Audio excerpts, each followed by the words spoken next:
नमो तस्स भगवतो अरहतो सम्मा संबुद्दस्स। नमो तस्स भगवतो अरहतो सम्मा संबुद्दस्स। नमो तस्स भगवतो अरहतो सम्मा संबुद्दस्स। नमो बुद्धा मित्रों, आइए धम्मपद की 95वीं तथा अरिहंत वग्ग की 6वीं गाथा का हिंदी अर्थ समझते हैं। गाथा इस प्रकार है। पठवी समो नो विरुज्यन्ति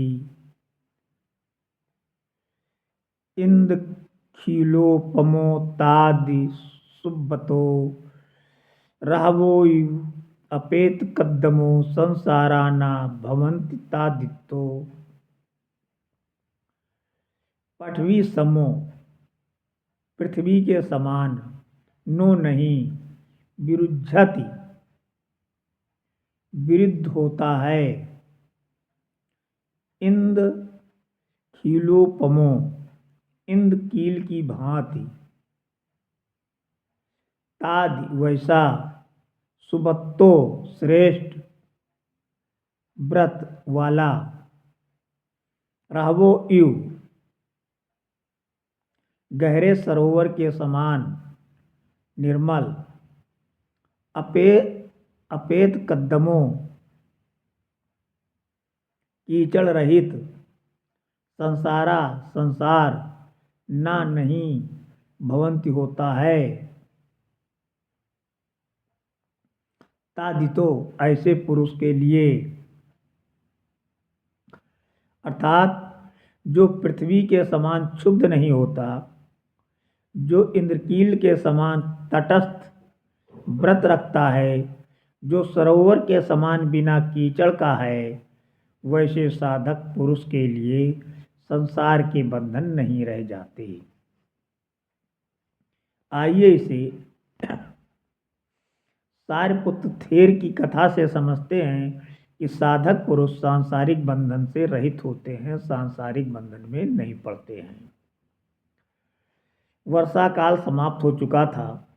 सभी भिक्षु चारिका पर जाने की तैयारी में लगे थे। सारपुत्र भी अपने शिष्यों के साथ बिहार से प्रस्थान करने वाले थे।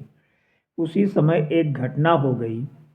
स्थविर के चलते समय उनके संघाटी का एक किनारा उड़कर किसी भिक्षु को छू गया।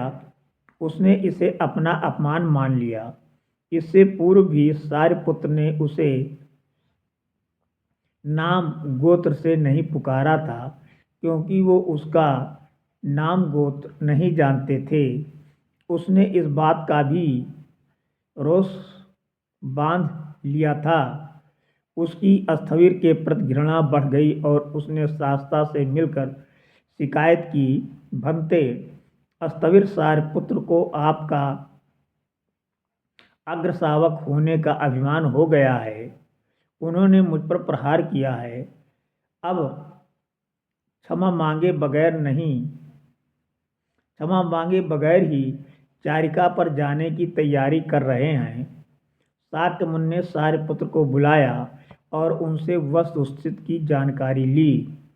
शास्ता के प्रश्न के उत्तर में ये न कहकर कि मैंने इस भिक्षु पर कोई प्रहार नहीं किया है, स्थविर ने कहा, भंते मैं तो उस धरती के समान हूँ जिस पर फूल गिर रहे हैं तो उसे खुशी नहीं होती, और गंदगी तथा कीचड़ गिरता है तो उससे भी उसे रंजिश नहीं होती।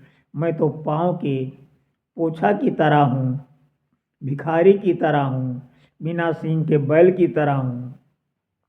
जब स्थविर अपने को निर्दोष साबित कर रहे थे, तब ये सुनकर उस भिक्षु को अंदर से ग्लानि होने लगी। वो तथागत के चरणों में गिर गया और अपना दोष स्वीकारते हुए उनसे क्षमा याचना करने लगा। बुद्ध ने सारपुत्र को आदेश दिया, सारपुत्र इस भिक्षु को क्षमा कर दें, अन्यथा कर्म के बोझ से इसकी बड़ी दुर्गति होगी। सारपुत्र उकड़ू बैठ गए और उस भिक्षु से कहा, आयुष्मान, तुम्हारे अपराध के लिए मैं तुम्हें क्षमा करता हूँ। यदि मैंने भी कोई अपराध किया हो तो मुझे माफ़ कर दो। ये सुनकर सभी भिक्षु कहने लगे, स्थविर, सारपुत्र की महानता तो देखो। ऐसे झूठे व्यक्ति पर क्रोध न करके स्वयं उससे भी क्षमा करना याचना कर रहे हैं। भिक्षुओं के कथन सुन शाक्य मुनि ने सारपुत्र के स्वभाव की प्रशंसा करते हुए ये गाथा कही कि पठवी समो नो विरुज्यति इंदखिलोपमो तादि सुब्बतो रहवोद अपेत कद्दमो संसारा न भवति तादितो। गाथा समाप्त। नमो बुद्धाय। भवतु सब मंगलम।